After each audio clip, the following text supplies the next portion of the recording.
But my name is Janae Butler. I work for the Center for Literacy and Learning. I'm the Director of Program Implementation and Design. I describe myself as a structured literacy advocate, researcher, and educator. I come from the space of K2. I've coached from K to eighth grade.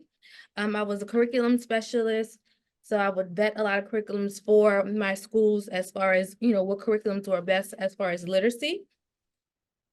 I'm now a co-chair of our Louisiana Literacy Commission for the state of Louisiana.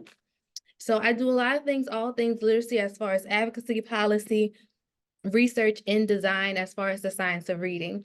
In recent years, I've done a lot of work in the adolescent space to make sure we have a good idea on how to impact literacy to improve within that 4th to 8th grade or 4th to 12th grade span.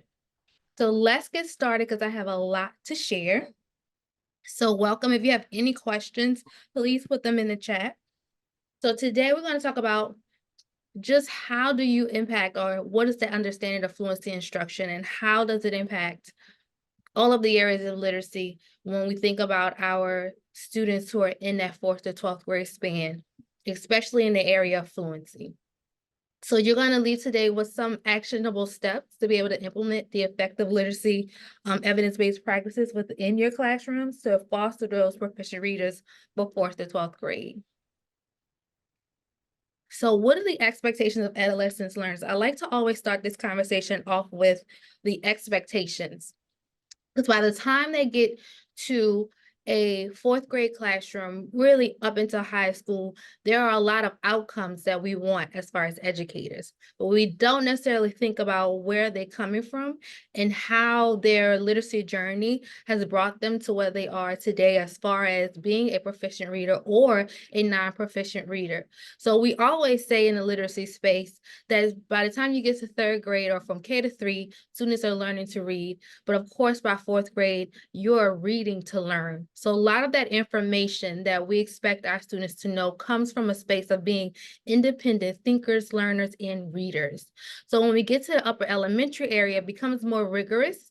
And this is where in the K to 3 space, we spend a lot of time stressing to our educators that we have to make sure we guide our students from a more content-based literacy experience from an oversimplified version of reading when it comes to such things like a decodable reader. Because by the time they get up elementary, we know it's more content heavy, it's more rigorous, the text is much more complex, and there's a lot of things and nuances that come to the experience of reading that they necessarily do not experience in K to 3. By middle school, it is a specialized discipline. And of course, that text complexity only increases with content-rich vocabulary, content-rich as far as the background knowledge they have to come to, and the sentence structure and density. The sentence structure and density is one of the biggest things I stress, because what we have to understand is a lot of our students do not understand the mechanics of the language that they are in. Meaning, we have a lot of students who may understand grammar in isolation, but as far as impacting their writing, you do not see that translation, as well as some of that writing is very overly simplified as well. It's very simple. It's not really seen as far as a complex, rich type of sentence structures that you would see in rigorous text, and therefore the comprehension level of those students being able to sift through that sort of language is very hard for them beyond a K-3 space. So those expectations in adolescent literacy, we like to say we want to see, of course, those fluent readers, right? Here are all those products. We want to see sufficient vocabulary, right? We want them to come with a great knowledge of vocabulary when it comes to bringing a lot of depth to text. We want to see writing skills. And we want to see comprehension and analytical skills.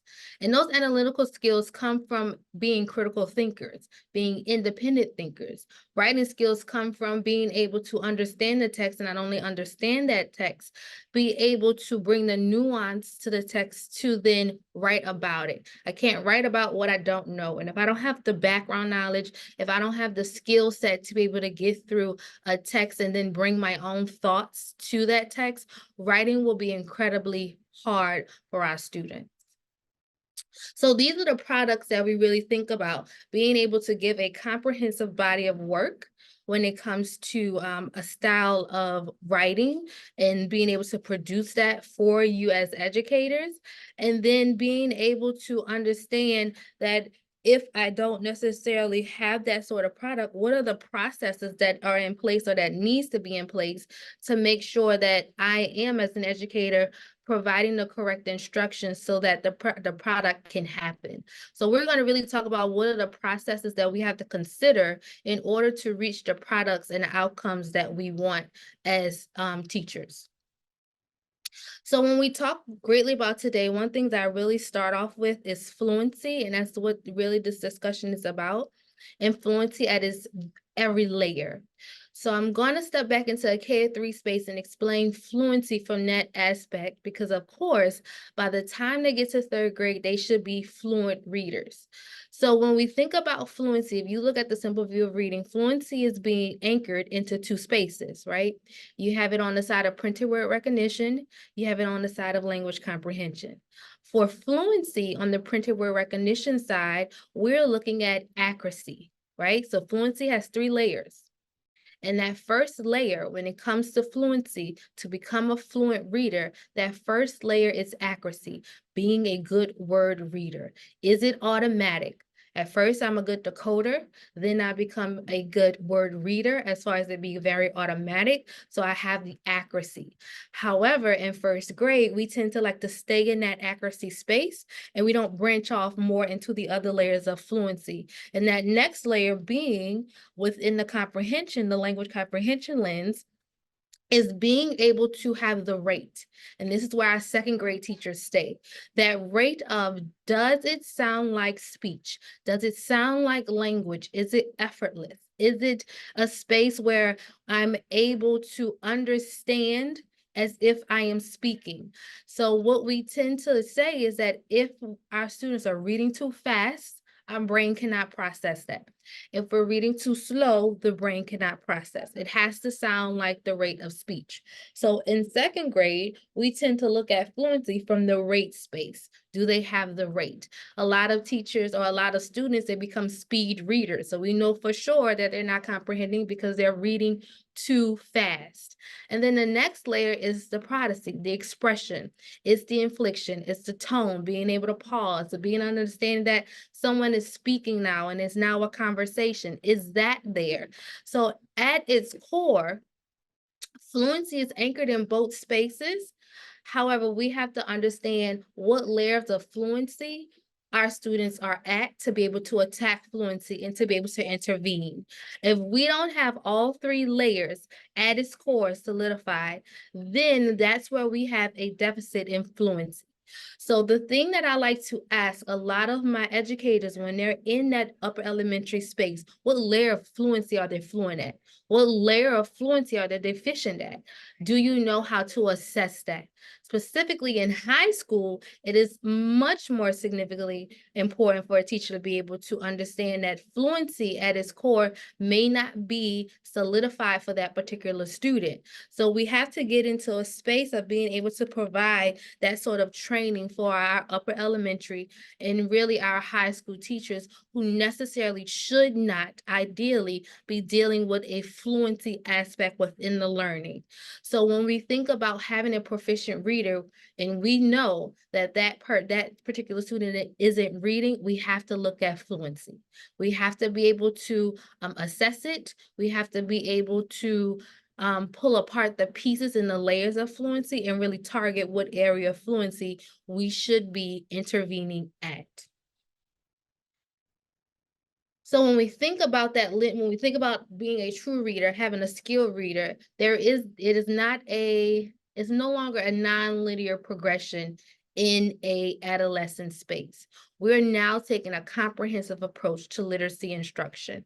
It is now a space where we're not able to isolate these skill sets, right? Because in K-3, we have the luxury of building on these sort of aspects in isolation. But by the time they get to high school, it's now a comprehensive approach. So how do I do this? How do I impact my literacy instruction or impact my literacy outcomes for my students if I cannot isolate it? And that's what I want to talk about today. So if you have any questions so far, please put it in the chat and I will go back. But we're going to go into the decoding threshold theory. And this theory is really piggybacking off the fluency component. So when you think about the decoding threshold, there has to be a certain threshold for comprehension to happen. There has to be a threshold of accuracy of word reading for comprehension to happen within the space of being an independent reader. If they do not have that adequate threshold, we know for sure that those students are not comprehending or cannot be in the space of comprehension, which is why it's very important for us to understand what is the student's decoding ability. Is the decoding and accuracy there? Because if I cannot decode, I will not be able to comprehend it. However, what I want us to understand, even though I have the decoding and I have the phonics and I'm able to be a good word reader, as I said, fluency has other layers. So just because you have the decoding, the comprehension still cannot happen because there's other layers to fluency, that language comprehension piece, being able to understand the nuances of language, being able to live and breathe within language because you understand the vocabulary, having that receptive understanding of a language, that is going to also impact comprehension beyond the coding. So it does not equal causation, but it is a strong, strong correlation when it comes to comprehension. So that vocabulary and fluency is now coming into play when we think about comprehension. So again, your layers of fluency. I want you to ask yourself these questions as educators of your upper elementary students, middle school to high school. Can the students access the text? Is reading easy? Is it automatic? Is it effortless? Is the expression prodigy, is it there? And if those three layers are there, is there full, complete understanding, comprehension happening? Because if not, then we know for sure that we have to stay in the area of fluency to help support these novice readers or these struggling readers. We like to call them striving readers now. So we have to be able to support them in the area that we see the most difficulty. So we also have to think about the self-teaching hypothesis. This is why in our more advanced or older students, we may think there are good readers because their implicit learning begins to happen. And when we think about the brain and we think about the brain science, specifically in the area of orthographically mapping words, that process that happens naturally on its own, it can happen implicitly over time. The brain is so amazing where it's able to begin to teach itself, but at its very basic levels, which is why they may have more percentages in certain areas as far as words they can read. And then eventually you will see those content specific words, those rich words, they give those students more difficulty. And that's where you see the struggle because the text is more complex. There's more rigorous content within it. There's more nuance to the sentence structure. You will begin to see that those students are struggling, not just at the word level, but at the actual components of the sentence level. So though that they have that implicit learning as far as the orthographic memory of certain words, they still do not have the adequate knowledge to be able to get to more content or heavier style multisyllabic words within the text. So you still have to support them, even though there is a lot of implicit learning that can happen with your older readers. So let's talk a little bit about phonics instruction because we know for sure that by the time they get to upper elementary and middle and high, that is phonics instruction at its core is truly not happening. So I want to give you guys an idea of what it looks like in a K-2 space and what a lot of us as educators in that space tend to deal with when it comes to the phonics instruction. So when we think about orthographic representations, when we think about how the language is written and coded for us to be able to read, we think about the grain size theory. At the phonology level, it may be one sound, it may be two sounds, but really at the phonology level, it's usually one phoneme sound.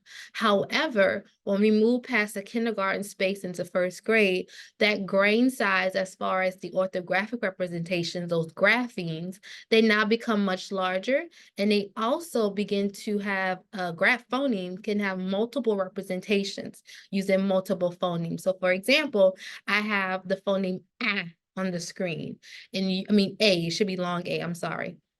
And that long A sound can be represented by the magic E scale being the A with maybe a K and an E to make the word make. You can have EIGH for eight or sleigh.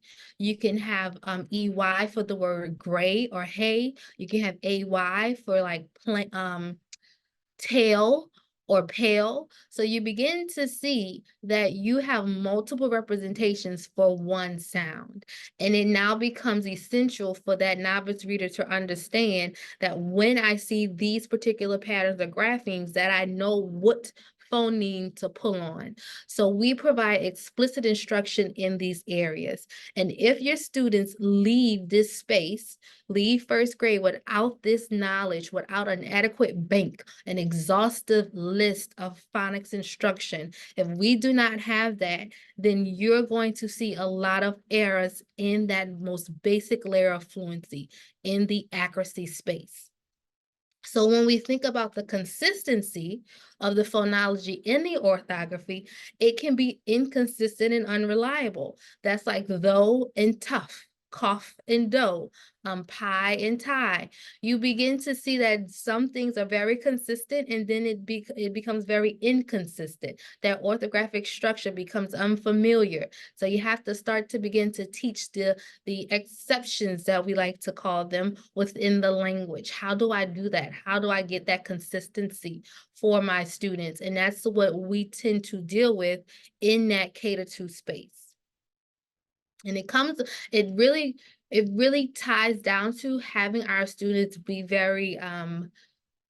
being very well versed in the language, being exposed to the language, because again, that implicit knowledge, that implicit learning begins to happen.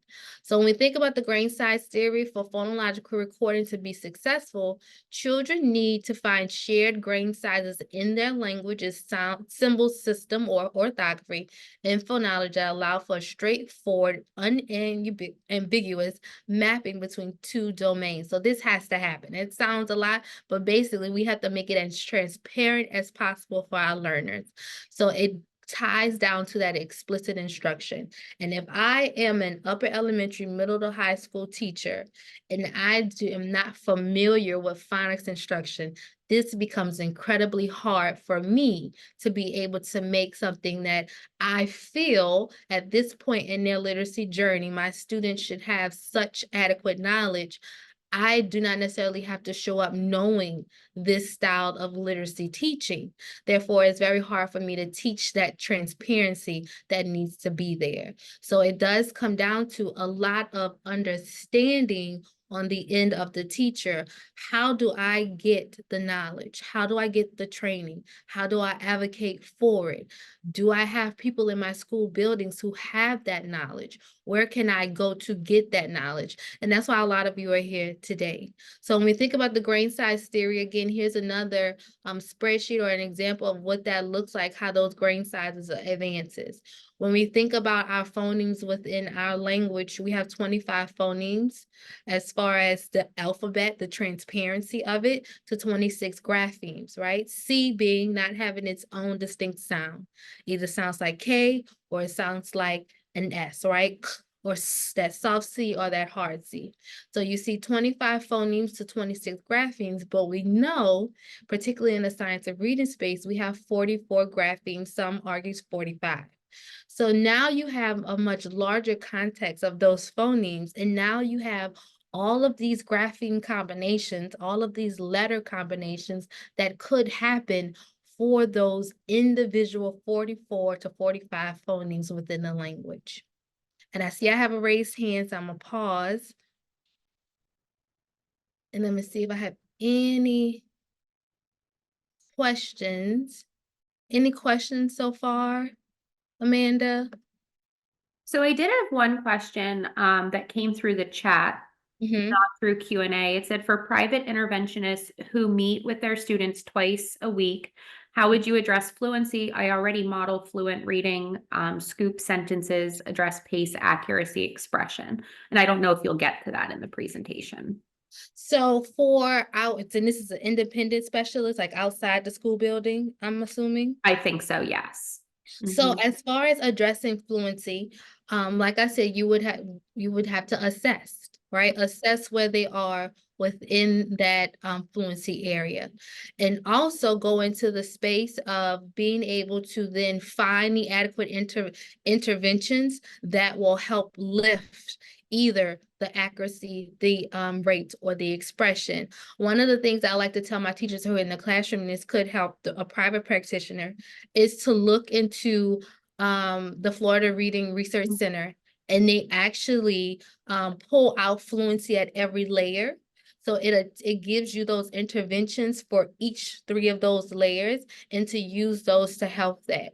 Of course, you do want to model what it sounds like. I tell teachers all the time, read alouds do not stop in K-1 spaces, because even in second grade, a lot of teachers don't read aloud. So we really need to bring a read aloud aspect within every layer of our academic journey, so that our readers can understand what does a fluent reader sound like versus what it looks like, because they can sit there and read or pretend or try to read within the context of reading to themselves, and it necessarily doesn't really lends itself to a modeling aspect. So we really have to think about how we are modeling that, as far as what does it sound like for our students. So I would say to private practitioners to look into that. There are other trainings like the OG training. So if you still have students who are sitting in high school who are having hard issues as far as accuracy level, I would start looking at OG training, because there may be a deficiency there that we really need to impact that layer of fluency at a more strategic pace. I know it's very costly, but the OG approach really gives you an exhaustive list of phonics instruction and how to attack that. I see Beth has her hand Yes. raised, And so she should be able to unmute. So Beth, if you want to unmute. Thank you. Your chat is disabled. So you need to use Q&A. So if you go to the bottom of the screen, you should be able to see a Q&A. And Oh, that's, do you see that under more? oh, thank you. Okay. Yeah, no I was, problem. is there a handout for today? Yes, they're in the chat. You should still be able to receive the chats.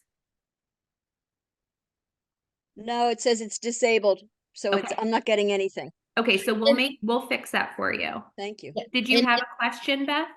No, it was just that I Okay. wanted the handout and I couldn't say it to anybody. So Okay. thank you. Yep, no problem. And I see Nancy has a hand raised.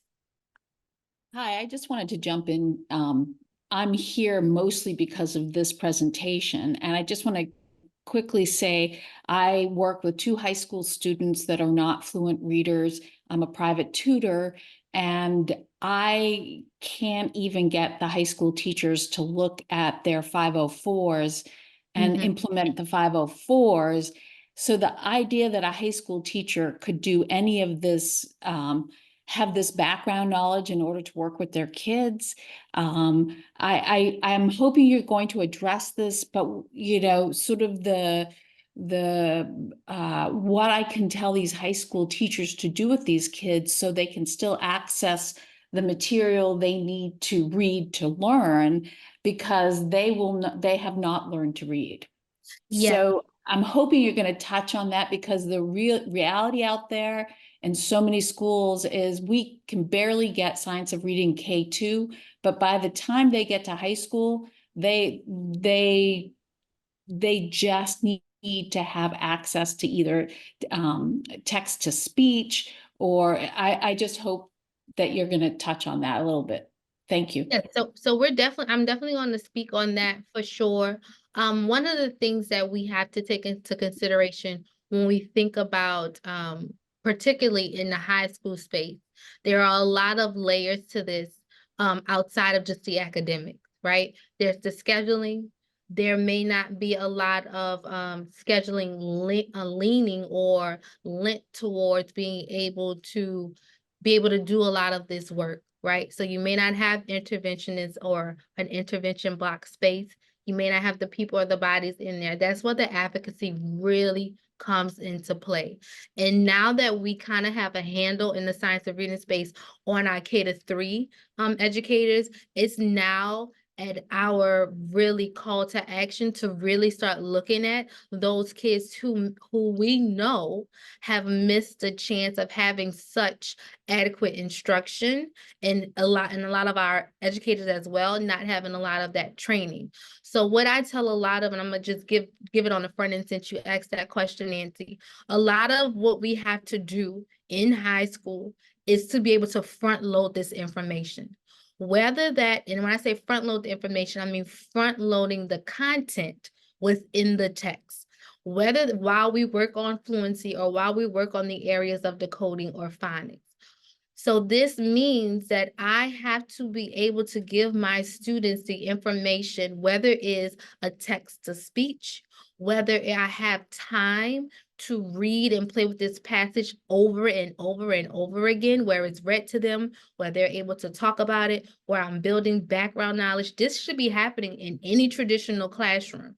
So while we want to be able to alleviate the pressure off the teacher, there's a lot of onus on the teacher to show up with the knowledge to be able to front load, at least within a space of comprehension, to help these students understand what it is or what's expected of them. If we're expecting them to be able to write towards this particular text, there's no way around being able to negate the aspects of phonics instruction. They will not be able to write for you because there is a definite connection between the word reading development as well as the writing development. And you will see deficiencies in writing because there's deficiencies in phonics. So a lot of this has to do with, yes, give our students the information to be able to survive within the context of the content, but to be able to be independent readers, there has to be a lot of interventions, and schools have to get very creative. They have to be able to provide this level of training to their teachers, and our teachers now have to understand that they're in a space where they have students who are showing up in large numbers, that they have to come prepared and they have to come to and show up in their classrooms, being able to at least intervene at a certain level. So I will share a resource a little bit later that I really like my adolescent space educators to really consider using, and I'll definitely put it in the chat, and you'll have my email to ask me for more information about it. But it is definitely about the layer of word reading and how do I attack that in an adolescent space. So I just want to show you just again how it looks in elementary for us when we think about the graphemes to the phonemes, how simplified it is. But for you as an upper elementary or an adolescent space educator, it's not simplified like that anymore. Again, it is split, and it has to become very more intentional, centered around the actual morphophonemic or the morphemes of the language. So understanding Latin, Greek roots, understanding the base, understanding how does language derive, how as an educator am I able to speak to that? You should still be teaching that. Because beyond your high school space, they're going to get into an academic space. If they're going into the university level and they're looking to specialize in certain areas, this is what a lot of our doctors and scientists and those who work in tech, they have a more content-specific domain of vocabulary that they have to be able to sift through. So no matter where they are in their journey, they're still going to have to contend with some layer of phonics. So we have to get to a space where our teachers know phonics and they understand it at a level that they're able to teach it to our students. So when we think about phonics instruction, here's the exhaustive list of what we tend to teach, or what we have to teach by the end of first grade. I was a first grade teacher. So I knew that within the 9 months that I had them, that they had to leave me knowing this exhaustive list of phonics instruction. And we have to really consider how many of our students in this day and age are getting that exhaustive list of phonics instruction. So when we think about that, it's also going to lend to now that advanced phonics instruction that we still should see in 4th through 6th grade, from 7th to 8th, and 9 to 12. We still should see morphology. We should still see etymology at its core. We should see that within the context of vocabulary, within the context of what you're studying. How are you teaching vocabulary to your students? And that's how you're going to attack it as an upper elementary, middle school, high school teacher. You are going to have to attack it in the space of being able to provide syllable division. Do you understand the 6 syllable types? Do you know how to teach the 6 syllable types? Have my students been taught the 6 syllable types? There's a great book, and this is the book that I really stress to educators to receive, and I am digging for it in my office. It is called Phonics and Spelling Through Phoneme Graphing Mapping. And again, I'll put it in the chat in a few minutes. It's by Catherine E.S. Grace. This book, because here's the caveat to all of this. What we don't want to do is to provide our older literacy learners overly simplified versions of phonics instruction, meaning I don't want to give them basic CVC words or basic short one-part words. I don't want to give them that. I want to give them phonics instruction in the lens of vocabulary, rich, rigorous vocabulary. And what this book does is it gives you how to teach the 6 syllable types within the lens of such rich vocabulary. It is the best thing that you can use. It's the best thing that a specialist can use within the context of high school, whether you're a private tutor or a private practitioner. It is something that you should be using because it gives you the rich vocabulary to be able to teach language outside of just the phonetic structure or the orthography structure of a word. So I'll put that in the chat for sure, Amanda. So when I think about— Janae, we do have another question, Sure. if you don't mind. This is from a participant. It sounds like though we have to embed the tools for support into the curriculum if we cannot have separate recovery classes for students.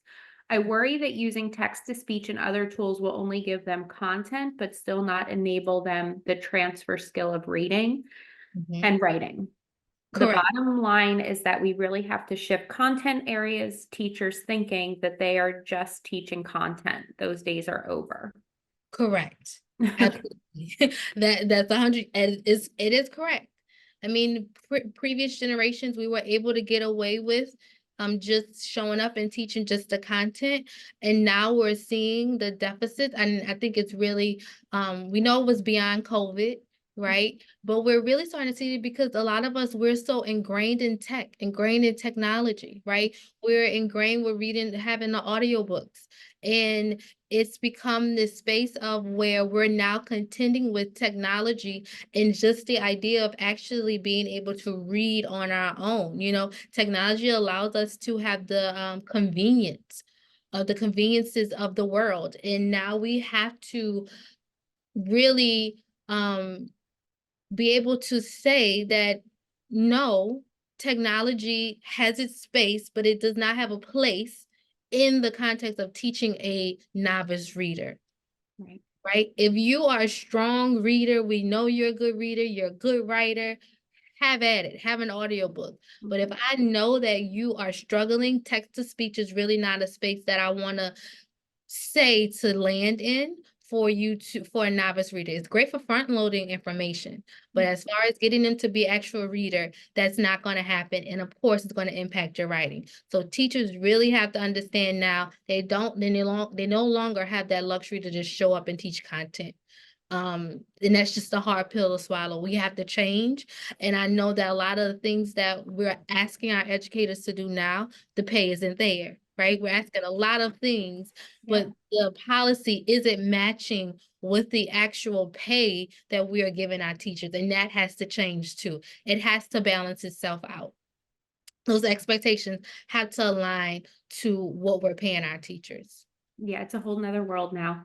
Oh, no. Someone else just said that you're awesome, so keep going. Then someone also asked, if you get me the name of that resource, if you repeat it again, I'll put that in the chat for everyone so you don't have to. It's called Phonics and Spelling Okay. through Phoneme Graphing Mapping. Oh, and it looks like somebody has already put it in for us. So thank you to Ashley. So you can purchase it at really great, it was out of print, but really great reading, put it back in publication maybe 3 or 4 years ago, if I'm not mistaken, and it's at really great reading. It's like $55. So I'm saying it's like $55, but in today's world, any extra money that we have, we don't want to spend it on a book. But it is a phenomenal resource that, and if you Google it, the actual 46 pages, first 46 pages will pop up. Okay, and I will put that in the chat for So everyone. you And can we have look at. one other question, and then you can get back to it. Have there been recent, like last 20-year studies about the impact of advanced phonics instruction, specifically syllable types, on striving readers in the middle school, high school level? From recent professional learning I've attended, I've heard the opposite message, that students don't need advanced instruction in syllable types. I wonder in what context they say they don't need it, right? Because here's the thing. In the science of reading space, and we just had this conversation as an organization because we're doing some internal training right now for our staff. Now in the science of reading space, now we're really starting to see a call for us to really start having a more application-based style of research, meaning all the things that we consider to be, it is evidence-based practices, but to have an impact on literacy, for that correlation or causation to happen, to really look at it in the lens, in the context of a school building within the school body of students. So within the past 20 years, I would lend myself to say that the research is very scarce in that area, because there are some researchers that I work with currently who that's one of the things that we're working on. How can I now take what I know to be true and put it in the context of the classroom and see some type of correlation or causation within the improvement of literacy instruction? But again, I would beg to ask the question, in what context did they say that particular students do not need advanced phonics instruction? Because it could lend itself to that implicit learning, that maybe they're in a space where now the brain is able to be able to self-teach. So maybe yes, because those students have the capacity to do that. Whereas I'm speaking more specifically to those students who do not have the capacity because they have not been given that proper instruction from the very beginning. Does that make sense? I hope that makes sense. So I'm speaking more towards really, I mean, all students should get it, but I'm talking about in context of those students who we know are having difficulty at that accuracy level of fluency. So when I think about advanced phonics, I'm thinking about all the 6 syllable types within a word like disaster, just being able to decode it, right? And the student should be able to decode a word like disaster because it's pretty transparent within a nutshell. But beyond that, I'm now thinking about deeper into the meaning. Because when I think about orthography, when I think about mapping any word onto the brain, what really glues it within our long-term memory is the usage.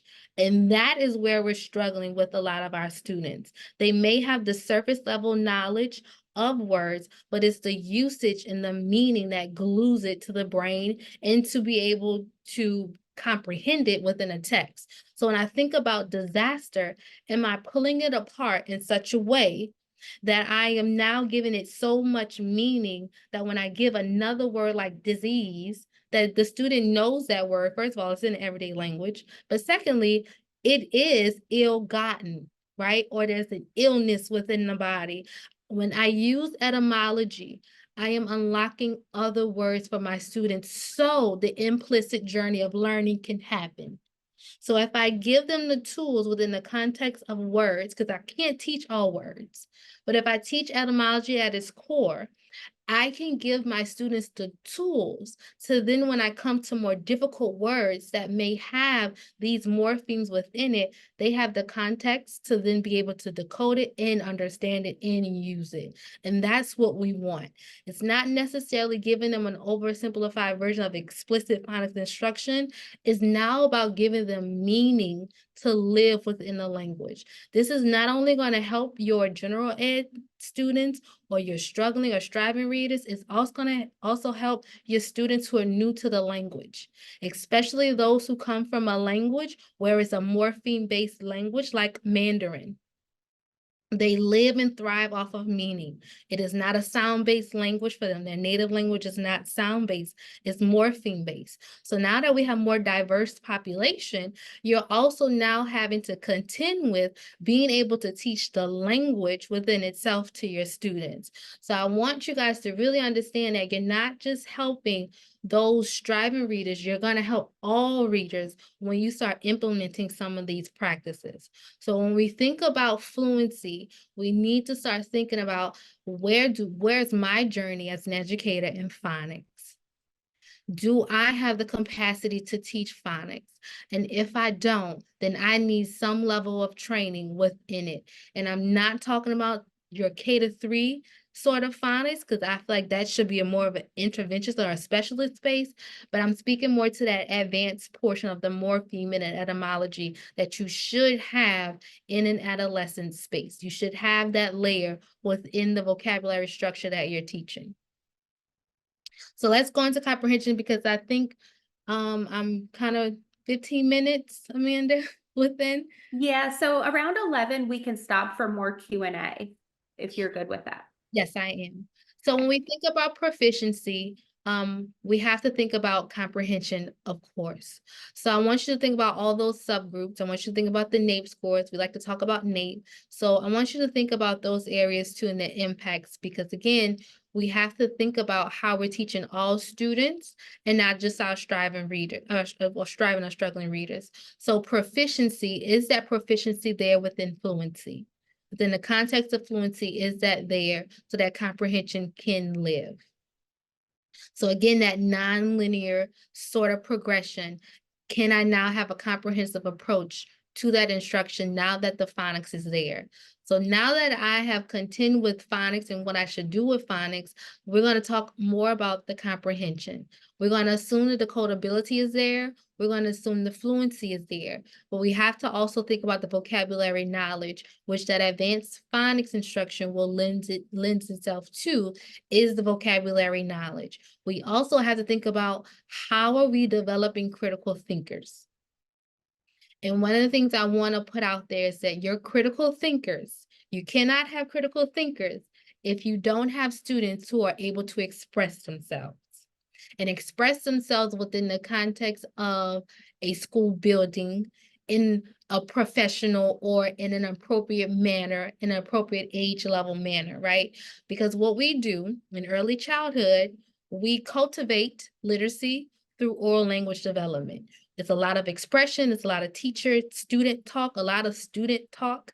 And by the time they get into K-2, K-3, we tend to now have our students sit in the seat, focus, sit up straight, be quiet, pay attention, listen, and then that voice tends to fizzle away more and more throughout their academic journeys. So where in the context of your classroom are you allowing the voice to flourish? You have to put in a space for your students where it's safe enough to be expressive so the critical thinking can happen.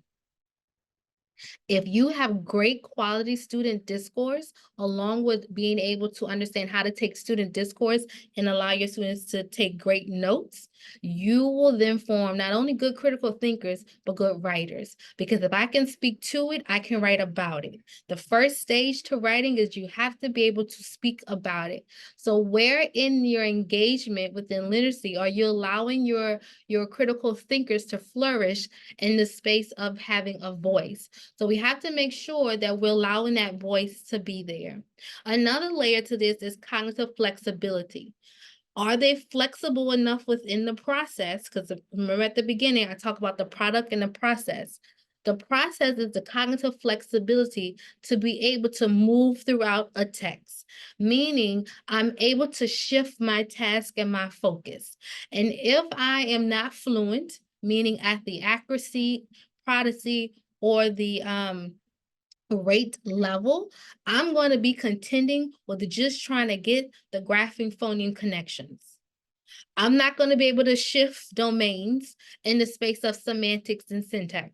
I'm not going to be able to try to attack the comprehensive level. So your students are now in the process level, it's contending with shifting those domains. And if I'm a great word reader, I'm a great comprehender, I am more lending my cognitive domains to the semantics of the language, to the syntax of the text. That's where you want your adolescent students to be. You want them to be in the domain of really contending with the semantics and syntax of the text. So in an ideal world, when we think about the cognitive shifts, your student should be in a space of doing this. However, you still have to teach that process within the physical. So when we think about cognitive flexibility, here's just an example of one where I have brownies, pie, boat, and the student then has to give me another word that begins with a P, but it's a form of transportation. So you see that shift. It's just a practice that you would see in a more basic level of literacy instruction. And this is something that Neil Duke and others have really proposed to us to really think about it beyond just that decoding and accuracy level. Are they able to cognitively flex their ability within literacy? Those processes are also being able to think about what you're thinking, monitoring your understanding. A lot of us have to think about, have I shown and modeled to my students how to annotate a text? That's a process within itself. Have I given myself enough time to think about the different nuances in this text that may give my students difficulty? Did I think about how I show my students my own process as a reader so that they understand that this doesn't just stop in high school or middle school or in upper elementary? You are going to be using a highlighter and a pen and writing in the margins all of your life if you're in an academic space. So we have to be able to understand teaching the process within the physical so that all of these attributes and relations that are in our brain can make an object to where I truly understand and get a picture of what I'm reading, because that is what your brain is trying to do. It is trying to take everything that you're saying, if you're listening, and trying to make it match to what you already know, meaning retrieving and accessing that background knowledge.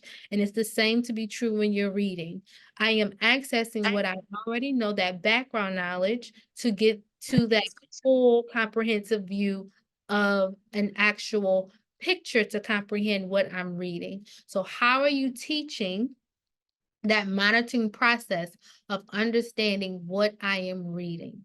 What are some of the things that you're doing? I just want you to be self-reflective and think about, how am I teaching the process?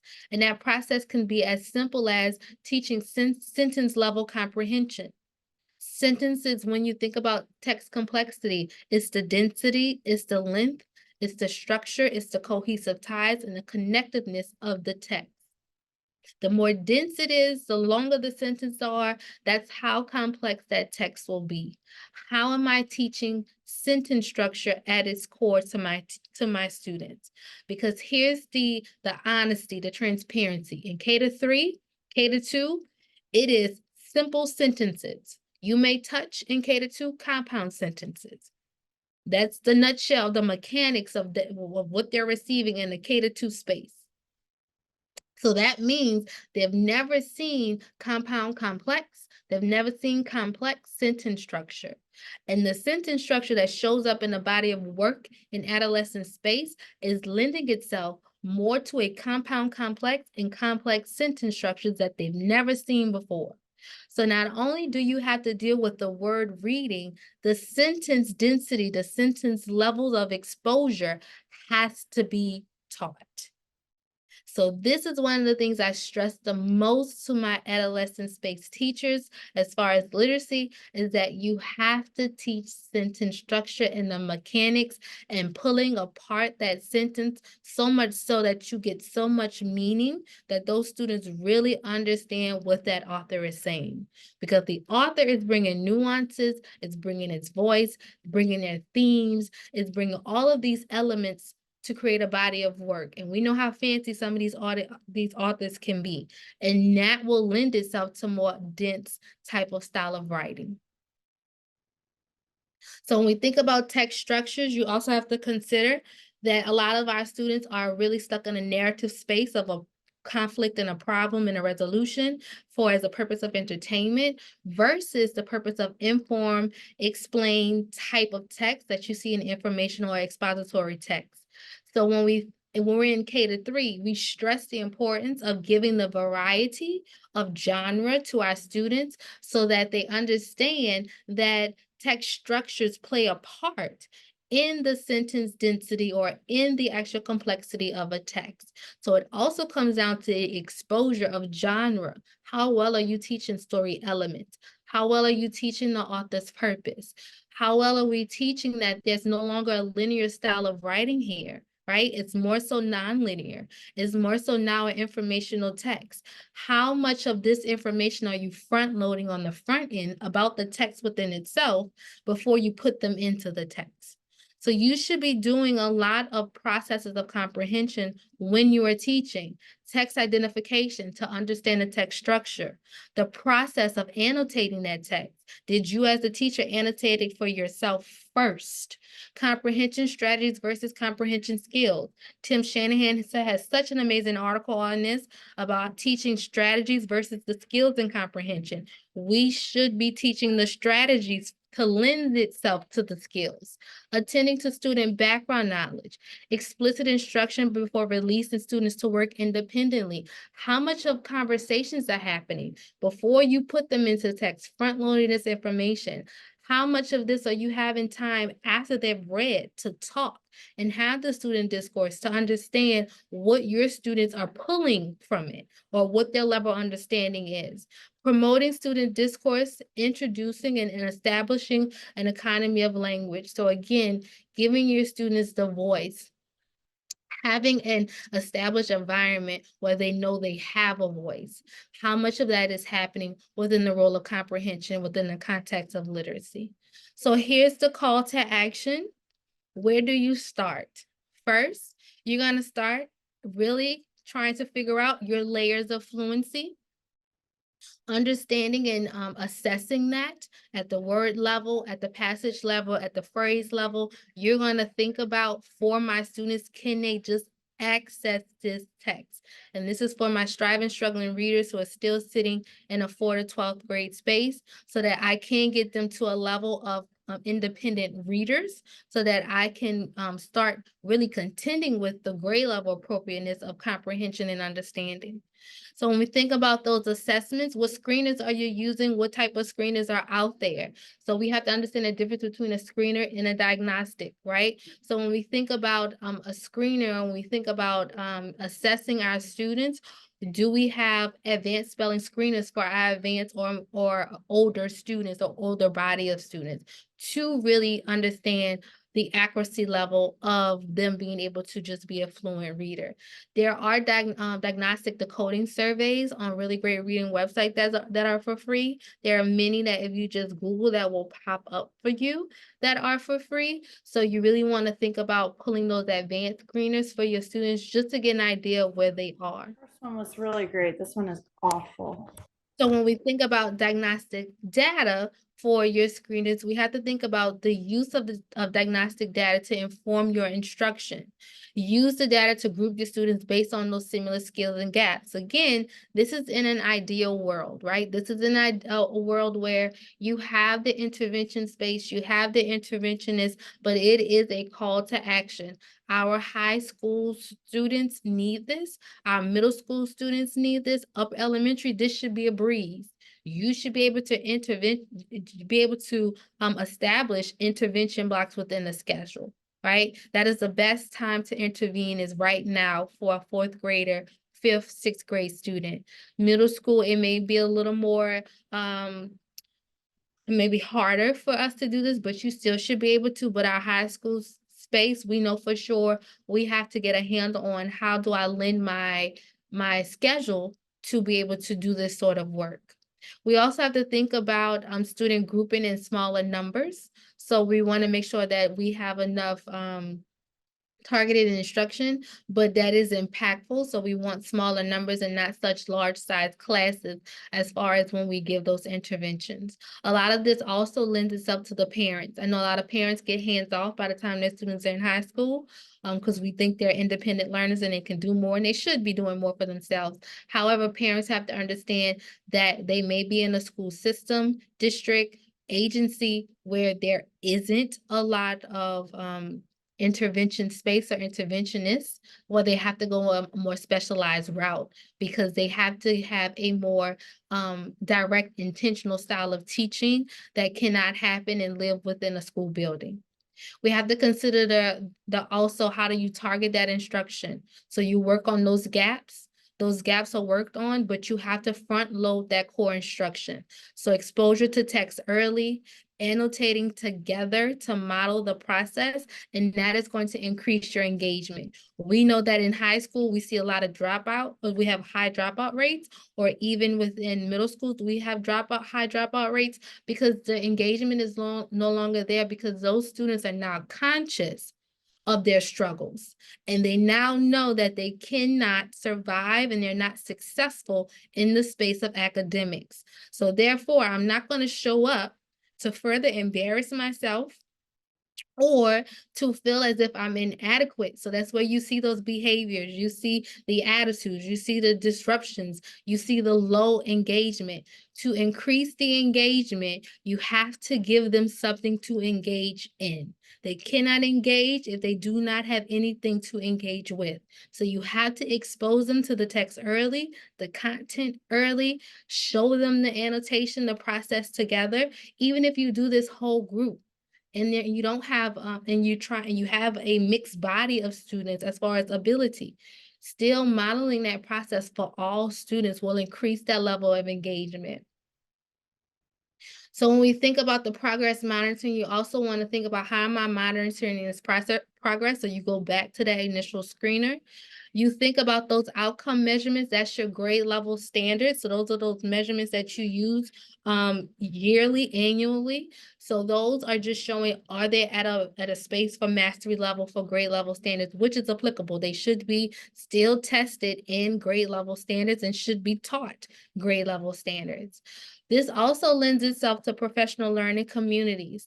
How are we fostering, cultivating our teachers to do this work? How are you analyzing the data? And this is more so to our district leaders, our school leaders, our state agency leaders.